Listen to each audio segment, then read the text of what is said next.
छोटी लड़की ने फ्रेश अंडे तोड़कर रात की बचे हुए चावल में डाल दिए और उसके बाद पूरे का पूरा एक बोतल फ्री का नमक उसमें डाल दिया। थोड़ी ही देर में उसने सुनहरी अंडा फ्राइड राइस बना लिया। लेकिन लोग सोचने लगे कि ये अभी बच्ची भला कैसे किसी बड़े होटल के शेफ से मुकाबला कर सकती है। मगर जब दो जजों ने बस एक ही कौर चखा तो वहीं जमीन पर घुटनों के बल बैठकर गाना गाने लगे। असल में ये लड़की कोई आम बच्ची नहीं बल्कि खाने पीने की देवी जैसी थी, जिसके हाथों में चाकू ऐसे नाचते थे जैसे कोई कला का तमाशा हो। कुछ ही पलों में उसने अपनी माँ के लिए मछली का सूप भी बना डाला। माँ पहले तो इस बात से खुश हुई कि बेटी अब खुद उसके लिए सूप बनाना सीख गई है, लेकिन जैसे ही एक घूंट लिया तो समझ आई कि बेटी ने उसके पाले हुए कड़े स्वभाव वाले ड्रैगन को ही सूप बना डाला है। गुस्से और लाचारी में माँ ने तुरंत बेटी को पैक करके नीचे गांव भेज दिया ताकि वह अपने असली पिता को ढूंढ सके। नीचे उतरने के बाद बच्ची गलती से एक कुकिंग कंपटीशन के मैदान में पहुंच गई। ठीक तभी उसने गेट पर खड़ी एक बूढ़ी मुर्गी देखी और उसके पीछे पीछे भागती हुई अंदर पहुंच गई। लड़की मुर्गी लेकर गिरने ही वाली थी, तभी मुर्गी जाकर एक आदमी के सर पर बैठ गई और लड़की को कंपटीशन का प्रेसिडेंट ने बचा लिया। आदमी ने जब उस मुर्गी को भगाना चाहा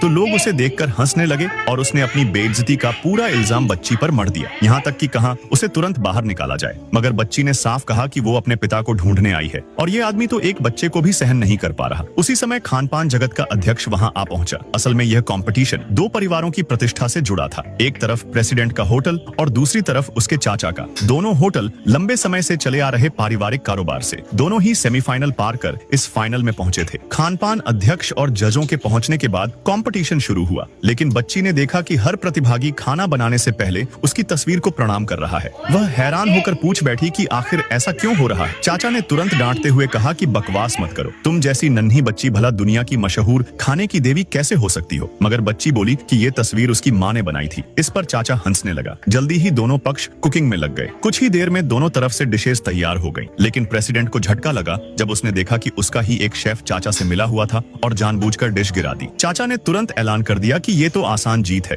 और उसे कोई मेहनत भी नहीं करनी पड़ी। प्रेसिडेंट हैरान रह गया कि उसके ही होटल में गद्दार बैठे हैं। उसके बाकी शेफ तुरंत आगे बढ़े और बोले कि हम मुकाबला करेंगे, लेकिन चाचा ने मजाक उड़ाया कि तुम लोग मेरे सब्जी काटने वाले वर्कर से भी कम हो, जीतना तो दूर की बात है। तभी लड़की बिना बोले अपनी स्टाइल में सुनहरी अंडा फ्राइड राइस बना डाली। ये देखकर सबकी आंखें फटी की फटी रह गई।